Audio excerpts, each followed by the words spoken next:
மொழிபெயர்ப்பு கேட்பதன் மூலம் வழக்கை தாமதப்படுத்த ஆளுநர் தரப்பு முயற்சி என நீதிபதிகள் கருத்து.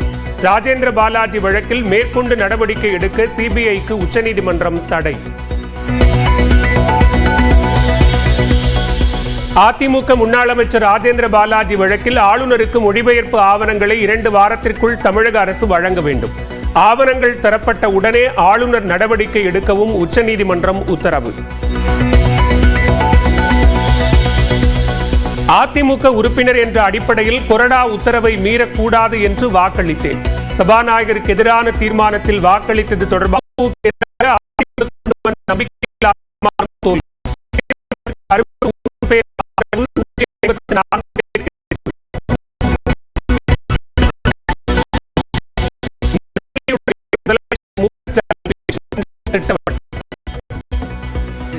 அரசியலுக்கு வந்தவர் நம்முடைய மாண்புமிகு அப்பா அவர்கள். கனிவானவர், ஆனால் அதே நேரத்தில் கண்டிப்பானவர். இவை ரெண்டுமே பேரவைக்கு தேவை என்பதை அனைவரும் ஏற்றுக்கொள்வீர்கள் என்று நான் நினைக்கிறேன். இவை இல்லாவிட்டால் அவை கண்ணியத்தோடு கட்டுப்பாட்டோடு நடத்த இயலாது.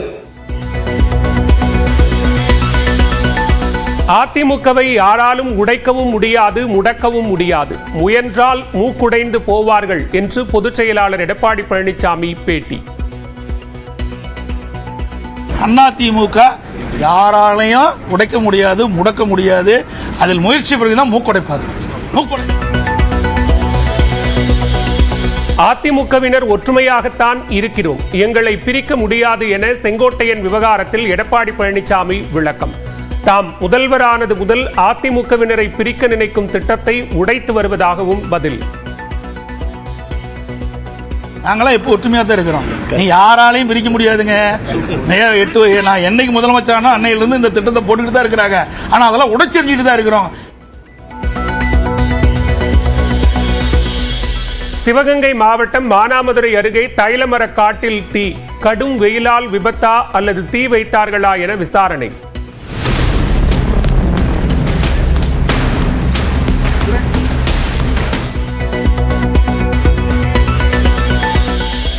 திருச்செந்தூர் முருகன் கோயிலில் கூட்ட நெரிசலால் மூச்சு திணறல் ஏற்பட்டு ஜவுளி வியாபாரி உயிரிழந்ததாக உறவினர்கள் குற்றச்சாட்டு. உடலை பிரேத பரிசோதனை செய்ய வேண்டாம் என்பதாலேயே காவல்துறையினர் கூறியதை எழுதி கொடுத்ததாக பேட்டி. காது குத்துன இடத்துல எல்லா வீடியோவும் நல்லா தான் இருக்காரு. அவரு சொல்ல என் தம்பி தான் சார் எழுதணும்.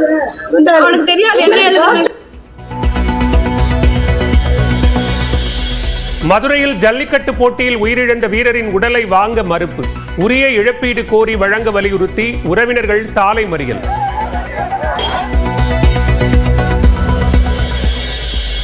திருவாரூரில் தந்தை மறைந்த நிலையில் 11ஆம் வகுப்பு பொதுத் தேர்வு எழுதிய மாணவி. தேர்வு முடிந்த பின் இருசக்கர வாகனத்தில் சென்று தந்தையின் இறுதிச் சடங்கில் பங்கேற்ற சோகம்.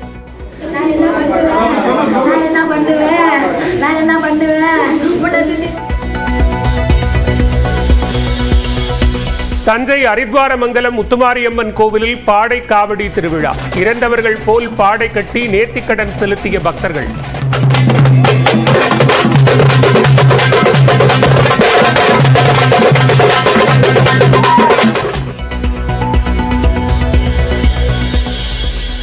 சேலம் அருகே 2.5 வயது குழந்தையின் தொண்டையில் சிக்கிய 5 ரூபாய் நாணயம். அறுவை சிகிச்சை செய்து பாதுகாப்பாக அகற்றிய எடப்பாடி அரசு மருத்துவமனை மருத்துவர்கள். ஹைதராபாத்தில் புழக்கத்தில் இல்லாத ரூபாய் நோட்டுகளை சட்டவிரோதமாக மாற்ற முயன்ற 4 பேர் கைது. 55,52,000 ரூபாய் மதிப்புடைய பழைய ரூபாய் நோட்டுகள் கட்டுக்கட்டாக பறிமுதல். டாஸ்மாகில் 1000 கோடி ரூபாய் முறைகேடு நடைபெற்றதாக கூறி தலைமை அலுவலகத்தை முற்றுகையிட திட்டம். சென்னையில் ராஜரத்னம் மைதானத்திற்கு வந்த பாஜக நிர்வாகிகள் மற்றும் தொண்டர்கள் கைது.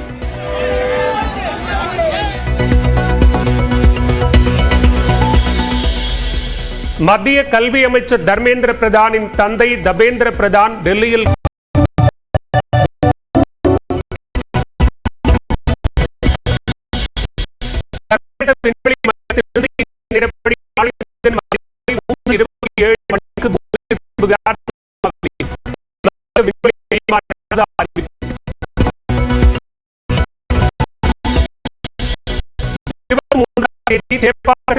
சென்னை மும்பை IPL கிரிக்கெட் போட்டிக்கு 19ஆம் தேதி முதல் ஆன்லைனில் டிக்கெட் விற்பனை.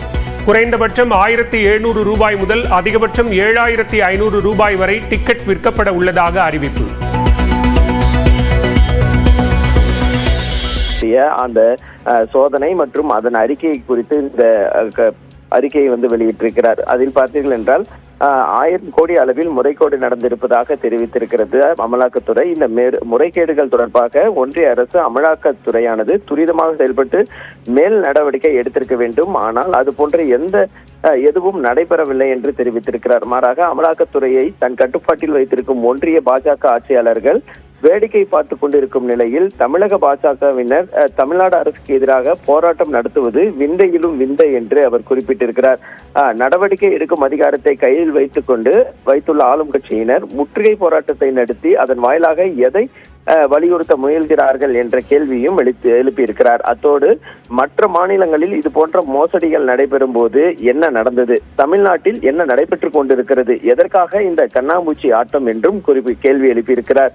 தமிழகத்தில் நடைபெற்று வரும் பாஜக திமுக நடத்தும் நாடக போக்கினை பார்த்தால் என்ன தெரிகிறது?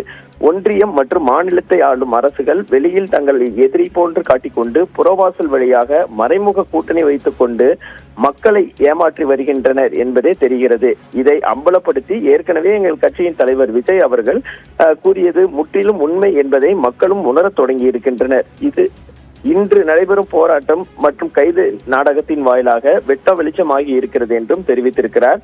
டாஸ்மாக் நிறுவனத்தின் முறைகேடுகள் தொடர்பாக உண்மையான விசாரணை நடைபெற வேண்டும். இதுவே மக்கள் நலனை நோக்கி அனைவரின் எதிர்பார்ப்பு என்றும் ஆனந்த் தெரிவித்திருக்கிறார். பாலவேல், விரிவான விவரங்களுக்கு நன்றி செந்தில்.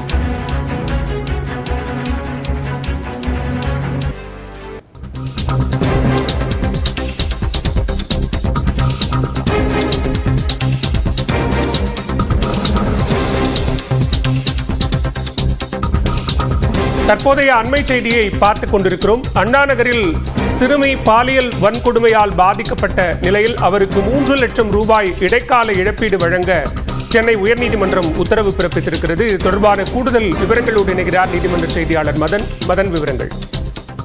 பாலா, சென்னை அண்ணா நகரை சேர்ந்த 10 வயது சிறுமி பாலியல் வன்கொடுமை செய்யப்பட்ட தொடர்பாக புகார் அளிக்க சென்ற அவருடைய பெற்றோரை அண்ணா நகர் அனைத்து மகளிர் காவல்துறையினர் தாக்கிய தொடர்பாக தாமாக முன்வந்து சென்னை உயர்நீதிமன்றம் விசாரணைக்கு எடுத்தது.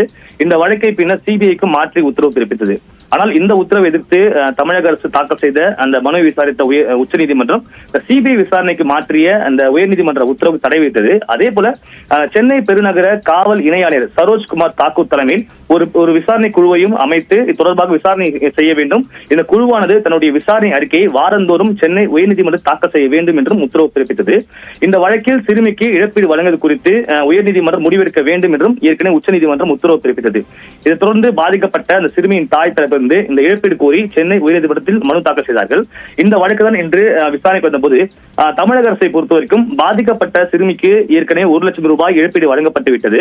அதே போல மேலும் கூடுதலாக 3 லட்சம் ரூபாய் இழப்பீடு வழங்க உள்ளதாகவும் அதற்கான அரசாணை இன்று உயர்நீதிமன்றம் தாக்கல் செய்தார்கள். இதை பதிவு செய்து கொண்ட நீதிபதிகள் இந்த பாலியல் வன்கொடுமையால் பாதிக்கப்பட்ட இந்த சிறுமிக்கு இடைக்கால இழப்பீடாக 3 லட்சம் ரூபாயை 4 வாரத்திற்குள்ளாக வழங்க வேண்டும் என்று தமிழக அரசுக்கு உத்தரவிட்டு இந்த வழக்கு விசாரணை மீண்டும் தள்ளி வைத்தார்கள். பாலா, நன்றி மதன், விரிவான விவரங்களுக்கு.